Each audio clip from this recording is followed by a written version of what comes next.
பிஸ்மில்லாஹிர்ரஹ்மானிர்ரஹீம்.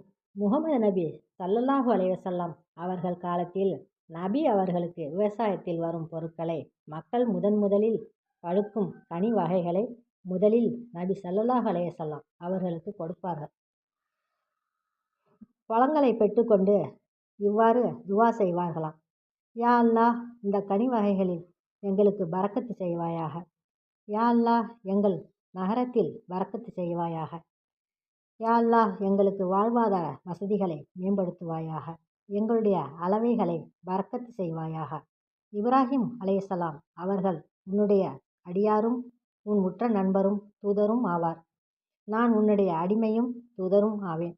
இப்ராஹிம் அலைஹிஸ்ஸலாம் மக்கா நகருக்கு துவா செய்தார்கள். நான் மதினா நகருக்கு துவா செய்கிறேன். மக்கா நகருக்கு இப்ராஹிம் அலைஹிஸ்ஸலாம் துவா கேட்டார்கள். அதுபோல் மதினா நகருக்கு நான் இருமடங்கு துவா செய்கிறேன்.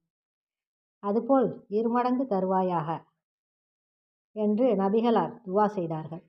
பிறகு தன் கைகளில் உள்ள பழங்களை பக்கத்தில் உள்ள குழந்தைகளை அழைத்து அந்த கனிகளை குழந்தைகளுக்கு சாப்பிட கொடுப்பார்கள். ஸல்லல்லாஹு அலைஹி வஸல்லம் மதினா நகருக்கு துவா செய்தது இன்னும் அதன் பிரதிபலிப்பு மதினமா நகரில் பார்க்கிறோம். நபிகள் நாயகம் கேட்ட துவா இன்னும் மக்காவிலும் மதினாவிலும் உலகத்தில் உள்ள அத்தனை கனி வர்க்கங்களும் வந்து இறங்குகிறது. சிறுவர்களுக்கு முதலில் கொடுத்து சாப்பிட சொல்வது நல்லது. சிறுவர்கள் முதலில் சாப்பிடுவது நபிகளாருக்கு மகிழ்ச்சி. அஸ்ஸலாமு அலைக்கும்.